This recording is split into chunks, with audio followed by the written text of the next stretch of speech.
बिहार के गोपालगंज में मुहर्रम के दौरान बवाल की तस्वीरें सामने आई हैं। तो मुहर्रम कल देश भर में मना, लेकिन उसके बाद हमने देखा कई जगहों से हंगामे की बवाल की तस्वीरें सामने आई। और अब आपको बिहार के गोपालगंज की तस्वीर हम दिखा रहे हैं। दो पक्ष एक दूसरे पर लाठियां बरसाते हुए यहाँ पर नजर आए। लाठी बरसाने और भगदड़ का वीडियो वायरल हो गया। दरअसल पूरा मामला ये है कि मीर अलीपुर गाँव था, जहाँ पर ताजिए का जुलूस निकला हुआ था, जिसमें लोग गदा और लाठियां भांज रहे थे। और इसी दौरान उंगलियां जो हैं वो इस दौरान जंगलिया और मीर अलीपुर के लोग आपस में भिड़ जाते हैं और उसके बाद बवाल शुरू हो जाता है। दोनों पक्ष पहले तो समझा बुझाकर मामला शांत करा दिया जाता है, लेकिन ये दोनों गुट थोड़ी देर के बाद फिर से एक दूसरे के सामने आ जाते हैं और उसके बाद हंगामा कुछ इस तरह से बढ़ जाता है कि ये स्थिति यहाँ पर पैदा हो जाती है। तो ये गोपालगंज की तस्वीरें आपको यहाँ पर हम दिखा रहे हैं, जहाँ पर दो गुट एक दूसरे के सामने आ गए हैं। यहाँ पर आपको बता दें कि पहले से ही एक ताजिया निकला हुआ था जंगलिया इलाके में, और वहां पर जब दूसरा ताजिया जुलूस पहुंचा है तो दो पक्ष आमने सामने आ गए।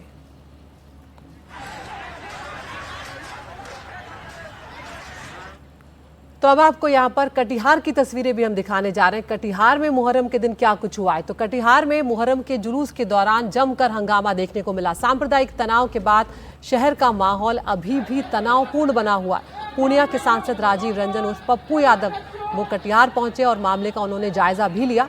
इस घटना पर सांसद राजीव रंजन उर्फ पप्पू यादव ने कहा कि आगामी चुनाव को लेकर एक षड्यंत्र के तहत इस घटना को अंजाम दिया गया है। उन्होंने लोगों से शांति बनाए रखने की अपील की है, लेकिन तस्वीरें यहाँ पर बयां कर रही है कि किस तरह से इस पूरे मामले ने सांप्रदायिक रूप ले लिया और उसके बाद यहाँ पर तनाव फैल गया है। क्या कुछ कहा है पप्पू यादव ने, आपको बताते हैं। चलिए चलो चलो हम पैर पकड़ते चाहिए।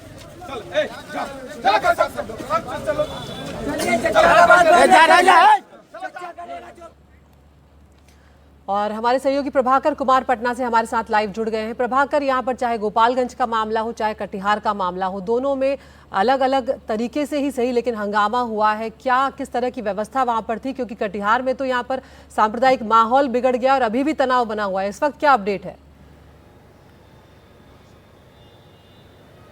जी बिल्कुल, देखिए कटिहार की जो घटना हुई वो काफ़ी गंभीर घटना थी। और जो सबसे दुखद पहलू है कि ताज़िया का जो जुलूस निकला है पूरे बिहार में, जो हर जगह निकलता है मुहर्रम के अवसर पे, उसमें लगभग 6 से 7 जगहों पे सांप्रदायिक तनाव हुआ है और हिंसा हुई है, जिसमें कि एक जगह पे गोपालगंज में हमने देखा कि एक व्यक्ति की मृत्यु भी हो गई।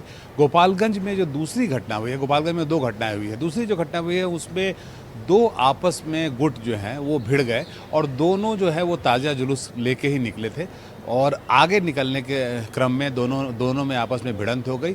और ये दोनों जो थे वो ताज़िया लेके जुलूस लेके जा रहे थे, ताज़िया का जुलूस लेके जा रहे थे। तो गोपालगंज की घटना हालांकि सांप्रदायिक नहीं है, वो एक ही कम्युनिटी के लोग थे जो आपस में भिड़ गए, जिसमें 2 दर्जन से ज़्यादा लोग घायल हुए हैं।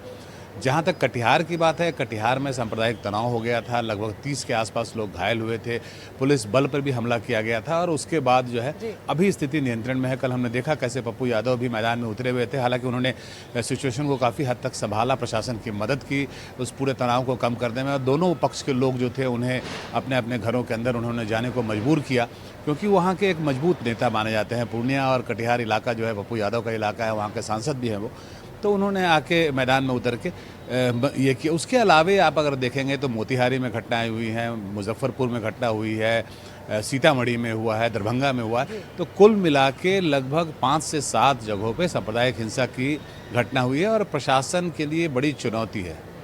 बहुत बहुत शुक्रिया प्रभाकर। यहाँ पर तो इस तरह से प्रशासन के लिए एक चुनौती यहाँ पर बना रहा मुहर्रम का जो पूरा मौका था। अब आपको बिहार के मुजफ्फरपुर की तस्वीर हम यहाँ पर दिखाते हैं। मुजफ्फरपुर में भी मुहर्रम का जुलूस जो था वो निकाला जा रहा था, लेकिन उसमें फिलिस्तीन का झंडा लहराया गया और उसके बाद यहाँ पर भी हंगामा हुआ।